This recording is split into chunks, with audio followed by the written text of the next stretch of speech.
दुनिया की। आने वाले वक्त में क्वांटम कंप्यूटिंग दुनिया को और हमारी जिंदगी को प्रभावी तरीके से बदल सकती है। इस नई तकनीक के महत्व को समझते हुए बीते साल भारत सरकार ने इस तकनीक के विकास के लिए बजट में 8,000 करोड़ रुपए का प्रावधान किया। भारत के अलावा दूसरे मुल्क भी भविष्य को नई दिशा देने वाली इस तकनीक में निवेश कर रहे हैं। अमेरिका की सरकार ने 2018 में नेशनल क्वांटम इनिशिएटिव कानून बनाया और इसके लिए 1 अरब 20 करोड़ डॉलर का प्रावधान किया। चीन की कम्युनिस्ट पार्टी ने 2016 में 13वीं पंचवर्षीय योजना में क्वांटम कम्युनिकेशंस को रणनीतिक तौर पर महत्वपूर्ण उद्योगों में शामिल किया। ब्रिटेन ने 2013 में इसके लिए राष्ट्रीय रणनीति बनाई। 2016 में कनाडा ने इस तकनीक में 5 करोड़ कनाडाई डॉलर के निवेश की घोषणा की। इसके अलावा जर्मनी, फ्रांस, दक्षिण कोरिया, रूस, जापान और गूगल, अमेजन, माइक्रोसॉफ्ट जैसी कंपनियां भी इस तकनीक में निवेश कर रही हैं। तो इस बार दुनिया जहान में हम पड़ताल कर रहे हैं कि क्वांटम कंप्यूटर्स क्या हैं और इसे बनाने के लिए मुल्कों में होड़ क्यों मची है। पार्ट 1, अनिश्चितता भरा विज्ञान। So quantum is a misunderstood word, I think. Doctor Sawhney Ghosh Canada के विल्फ्रेड लॉरियर यूनिवर्सिटी में फिजिक्स एंड कंप्यूटर साइंस के प्रोफेसर हैं। क्वांटम कंप्यूटिंग समझें उससे पहले शुरुआत करते हैं कि क्वांटम है क्या। इसकी चर्चा 20वीं सदी की शुरुआत में शुरू हुई। ये वही वक्त था जब अल्बर्ट आइंस्टाइन ने दुनिया को थ्योरी ऑफ रिलेटिविटी दी थी। अब तक फिजिक्स क्लासिकल थ्योरी पर आधारित था, जो वास्तविकता में हो रही घटनाओं की व्याख्या से जुड़ा था। इसके अनुसार ब्रह्मांड में चीजों का होना और उनका बदलना सब कुछ निश्चित है। All of that had to basically be set aside. इस जानकारी को एक तरफ रखकर आपको एक अलग सोच को मानना होगा कि शायद ब्रह्मांड में सब वैसा निर्धारित नहीं है जैसा हम मानते रहे हैं। हमें ये मानना होगा कि फिजिक्स के सिद्धांतों में मूलभूत अनिश्चितता है और ये अनिश्चितता पदार्थ के सबसे नन्हे कण के अणु यानी एटम के व्यवहार में होती है। क्वांटम मैकेनिक्स इन छोटे अणुओं के व्यवहार का अध्ययन है, जिसे फिजिक्स की क्लासिकल थियरी के दायरे में रहकर समझना असंभव है। इस अनिश्चितता के बारे में वैज्ञानिक नील्स बोर ने कहा था कि हर वो चीज जिसे हम रियल मानते हैं वो ऐसी चीजों से बनी है जिन्हें रियल नहीं कहा जा सकता। शायद यही वजह रही होगी कि आइंस्टाइन ने इसके बारे में कहा, ये सच हुई तो विज्ञान के तौर पर यह फिजिक्स का अंत होगा। One way that I try to describe it is when you look at coins. मैं इसे ऐसे समझने की कोशिश करती हूँ, एक सिक्के के दो पहलू होते हैं, हेड और टेल। सिक्का घुमाया जाए तो हेड आएगा या टेल, इसके चांसेस बराबर यानी प्रोबेबिलिटी 50-50% होती है। फिजिक्स कहता है कि सिक्का घुमाते वक्त किसी एक वक्त में या तो वो हेड होता है या फिर टेल। लेकिन अगर हम इसे क्वांटम सिक्का माने तो सिक्का घुमाते वक्त किसी एक वक्त केवल हेड या टेल नहीं होता, बल्कि इसकी पहचान अनिश्चित होती है। एक क्वांटम सिक्के को आप दो साइड में सीमित नहीं कर सकते। आम सिक्के के मुकाबले इसमें कहीं अधिक अनिश्चितता होती है, यानी ये नॉन बाइनरी होते हैं।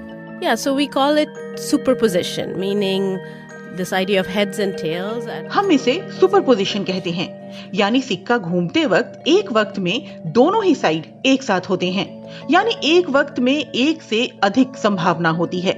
ये हमारे अब तक के अनुभव से इतना अलग है कि इसे समझना आसान नहीं।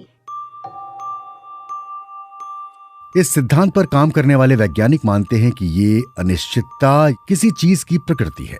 डॉक्टर सोहिनी घोष कहती हैं कि यही क्वांटम कंप्यूटर्स की अवधारणा है जो उन्हें क्रांतिकारी बनाते हैं। Because it operates on completely different kinds of laws of physics, so it's sort of like ये तकनीक फिजिक्स के बिल्कुल अलग तरह के सिद्धांतों पर काम करती है। ये कुछ ऐसा है कि कार आपको एक जगह से दूसरी जगह ले जाने का काम ही करेगी, लेकिन ये विज्ञान के अलग सिद्धांतों पर आधारित होगा। पार्ट 2, क्वांटम कंप्यूटर्स खास क्यों? In principle, a classical computer can solve any computation that a quantum computer can. Professor Stephanie Wehner Delft university of technology में क्वांटम कंप्यूटिंग सेंटर चलाती हैं। वो बताती हैं कि क्वांटम कंप्यूटर आम कंप्यूटर से कैसे बेहतर है। So 0 and 1s are the way that we represent information in a एक आम कंप्यूटर इंफॉर्मेशन को 0 या 1 में प्रोसेस करता है। अगर आप मुझे कोई वीडियो भेजते हैं तो कंप्यूटर उसे 0 या 1 की सीरीज के करोड़ों टुकड़ों में बांटकर मुझे भेजता है और उसे फिर से रिकंस्ट्रक्ट कर मैं आपका भेजा वीडियो देख सकती हूँ। लेकिन क्वांटम कंप्यूटर पर हम क्वांटम बीट्स में काम करते हैं। इसमें 0 या 1 के अलावा दोनों एक साथ भी हो सकते हैं। ये सुपर पोजिशनिंग के कारण है जिसके बारे में हमने कुछ देर पहले बात की। असल में ये कैसे होता है, ये जानने के लिए कल्पना कीजिए कि आप एक भूल भुलैया में हैं और बाहर निकलने के लिए कंप्यूटर की मदद लेते हैं। On a classical computer that we use today, you would say, okay, let me try. आप अगर बाईं तरफ जाना चाहते हैं तो आप कंप्यूटर से पूछेंगे कि बाईं तरफ जाने पर रास्ता मिलने की कितनी संभावना है।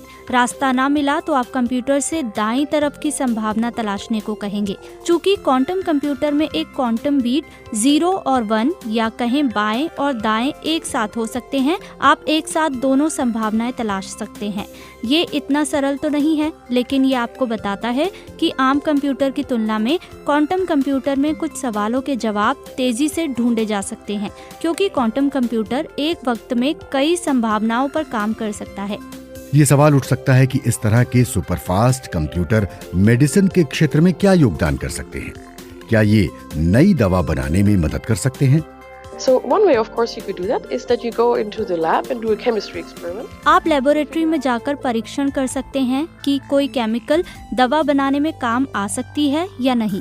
चूंकि इसमें वक्त लग सकता है, इसलिए लोग इस पर शोध करने की बजाय सिमुलेशन कर नई चीज के बारे में जानना चाहते हैं कि उसका इस्तेमाल सही होगा या नहीं।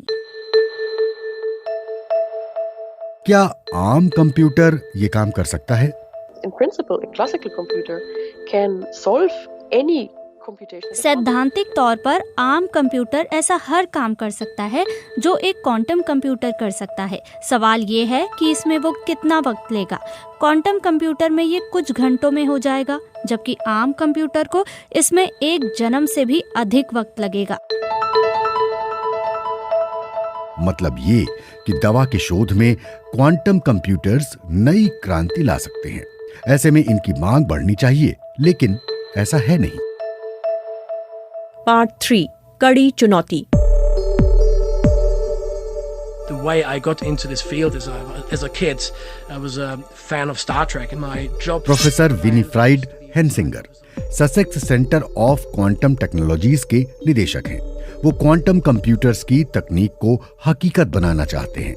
Quantum computers are in a way the holy grail of science, and because of the tremendous. Quantum computers एक तरह से विज्ञान का सबसे अहम और सबसे गहरा रहस्य हैं। इसमें अद्भुत संभावनाएं हैं और ये अनेकों काम कर सकते हैं, लेकिन इन्हें बनाना उतनी ही मुश्किल चुनौती है, क्योंकि इसके लिए आपको सुपरपोजिशन जैसी प्रक्रिया पर नियंत्रण करना होगा जो लगभग असंभव है, और बिना ऐसा किए आप कंप्यूटेशन नहीं कर सकेंगे। बीते 3 दशकों से वैज्ञानिक ऐसा करने की कोशिश में लगे हैं, लेकिन अधिकांश इसमें सफल नहीं हो सके हैं। 2 physical platforms, however, delivered very amazing results. 2 platform के नतीजे सकारात्मक आए थे। इनमें से एक है सुपर कंडक्टिंग सर्किट, जिसका इस्तेमाल माइक्रोसॉफ्ट, IBM और गूगल क्वांटम कंप्यूटर बनाने के लिए कर रहे हैं। ये एक खास तरह का इलेक्ट्रॉनिक सर्किट है जिसका इस्तेमाल करने के लिए आपको इसे 250 डिग्री सेल्सियस से भी कम तापमान पर ठंडा करना पड़ता है। एरर की गुंजाइश के बिना क्यूबिट बना पाना इस बात पर निर्भर करता है कि फ्रिज कितने बड़े माइक्रोचिप को ठंडा कर पाता है, और सुपर कंडक्टिंग सर्किट के साथ मुश्किल ये है कि बड़ा फ्रिज बनाना आसान नहीं। प्रोफेसर हेंसिंगर और उनकी टीम इस मुश्किल को हल करने की कोशिश में है। वो माइक्रोस्कोपिक पार्टिकल आयन को ट्रैप करने का रास्ता अपना रहे हैं। आयन ऐसे अणु होते हैं जिनमें कम इलेक्ट्रिक चार्ज होता है। Trapped ions can be used at room temperature. So this is a technology. Ion को अलग किया जाए तो इन्हें सामान्य तापमान पर इस्तेमाल किया जा सकता है।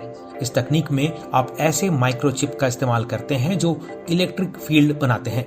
इसके कारण माइक्रोचिप के ऊपर चार्ज्ड आयन हवा में तैरने लगते हैं। हर आयन एक क्वांटम बिट की तरह काम करता है। इसमें 0 या 1 की जानकारी को स्टोर किया जा सकता है।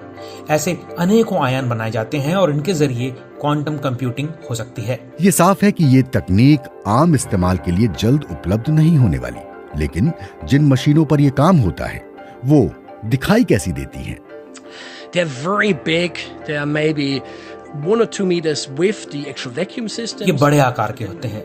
आप कह सकते हैं कि ये दुनिया के सबसे पहले कंप्यूटर से कुछ ही मीटर छोटे हैं जो वैक्यूम ट्यूब सिस्टम आधारित थे। इनमें लेजर, इलेक्ट्रॉनिक्स और ऑप्टिकल सिस्टम होता है। ये साइंस फिक्शन फिल्म में दिखाई जाने वाली फ्यूचरिस्टिक मशीनों की तरह दिखते हैं। प्रोफेसर हेंसिंगर और उनकी टीम अब तक क्वांटम कंप्यूटर के 5 प्रोटोटाइप बना चुकी है, लेकिन दवा बनाने जैसे काम के लिए उन्हें बड़ी तादाद में क्यूबिट चाहिए। ऐसे में वो बड़े पैमाने पर क्यूबिट बनाने की कोशिश कर रहे हैं। This is indeed one of the biggest challenges right now when working on quantum computation. Quantum computers के इस्तेमाल को लेकर यह सबसे बड़ी चुनौती है। दुनिया भर में अभी जो क्वांटम कंप्यूटर्स बनाए जा रहे हैं वो कम क्यूबिट्स बना पा रहे हैं। हमारी कोशिश है कि हम 10-20 क्यूबिट बनाने की बजाय हजारों लाखों क्यूबिट बना सकें। पार्ट 4 क्वांटम कंप्यूटर्स की rescue. If I built a quantum computer now, I could bring the entire internet down in 3 days. Jonathan Dowling Louisiana university में प्रोफेसर थे। उन्होंने लंबे वक्त तक क्वांटम कंप्यूटर्स की क्षमता पर काम किया। जून 2020 में अपनी मौत से पहले बीबीसी से हुई बातचीत में उन्होंने कहा था, There is a race to build the first quantum computer. This is quantum computer बनाने को लेकर मुल्कों में होड़ है और ये स्पेस रेस की ही तरह है। ये डेटा सुरक्षित रखने की रेस है। निजी डेटा, कंपनियों का, सेना का और सरकारों का डेटा सुरक्षित रखने की।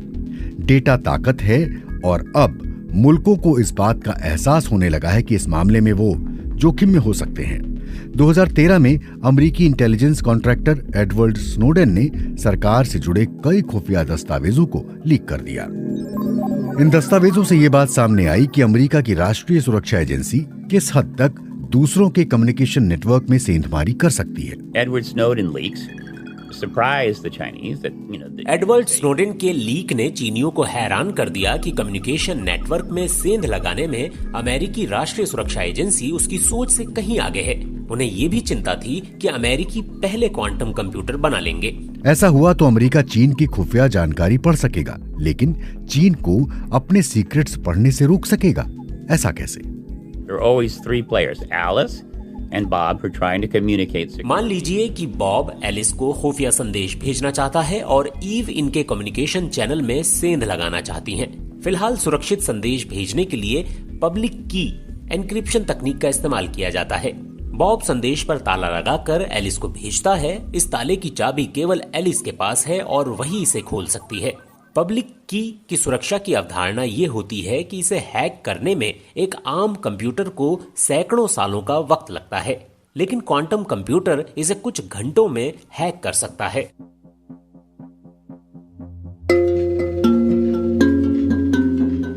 सुनने में ये डरावना लगता है, लेकिन इसका एक सकारात्मक पहलू भी है, और वो ये कि अगर आप क्वांटम की का इस्तेमाल करते हैं तो क्वांटम कंप्यूटर भी इसे हैक नहीं कर पाएंगे, और ये संभव होगा सुपर पोजिशनिंग के कारण।